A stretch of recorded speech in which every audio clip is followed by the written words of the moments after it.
മസ്കറ്റിൽ പോയി ഇങ്ങനെ നമ്മൾ എയർപോർട്ടിൽ നിന്ന് വെളിയിൽ ഇറങ്ങിയപ്പോഴത്തേക്കും എൻ്റെ ഫോണ് സിം കട്ടായി. അപ്പൊ അവിടുത്തെ ദുബായ് സിം തരുമല്ലോ, ദുബായ് അല്ല ഒമാൻ സിം തരുമല്ലോ. അപ്പൊ സിം ഇട്ടിട്ട് വർക്ക് ചെയ്യുന്നില്ല.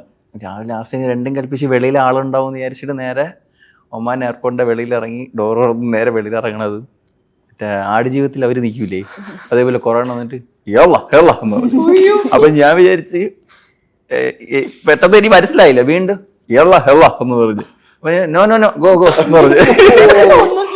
അപ്പൊ വീണ്ടും ചെയ്തിട്ട് അകത്തോട്ട് ഓടിപ്പോയി. എനിക്ക് ടെൻഷനായി. ഞാൻ 9 വർഷത്തിന് ശേഷമാണ് പോണത്. ഞാൻ വീണ്ടും അകത്ത് പോയി എയർപോർട്ടിൽ ജോലി ചെയ്യുന്ന ഒരു മലയാളിയെ കണ്ടിട്ട് ഞാൻ പറഞ്ഞു, ചേട്ടാ ഇങ്ങനെയാണ് കാര്യം, ഇപ്പം ഞാൻ നമ്പർ തരാം, പുള്ളി ഇവിടെ ഉള്ള ആളാണ്, വിളിക്കാൻ പറയാൻ പറ്റുമെന്ന് ചോദിച്ചു. വിളിച്ചു. അപ്പം മാഷ് പറഞ്ഞ് ഞാൻ പുറത്ത് നീക്കാൻ, നീ വാന്ന് പറഞ്ഞു. വീണ്ടും പോയപ്പോഴത്തേക്കും ഉമ്മാര് എന്ന് പറഞ്ഞു. അപ്പം ഞാൻ അവിടുന്ന് ഈ ബാഗ് കൊണ്ട് ഓടി കാറിനകത്ത് കയറിയപ്പോഴാണ് ഞാൻ പറഞ്ഞത്, സാർ ഇങ്ങനെ ഒരു പ്രശ്നം ഉണ്ടായത്, അവര് നിന്നോട് ടാക്സി വേണമെന്ന് ചോദിച്ചതാണ്. ഞാൻ നേരെ വിചാരിച്ചത് ആടുജീവിതത്തിൽ കൊണ്ടുപോകില്ല, അതുപോലെ കൊണ്ടുപോകും. പിന്നെ ഇല്ല, അവര് കയ്യിൽ എന്തോ പാസ്പോർട്ട് ഇതൊക്കെ വെച്ചിട്ടുണ്ട്. അപ്പൊ അതും എന്നെയും കണ്ടപ്പോ തന്നെ ഞാൻ മൊത്തത്തിൽ അതാണ് ആലോചിച്ചത്.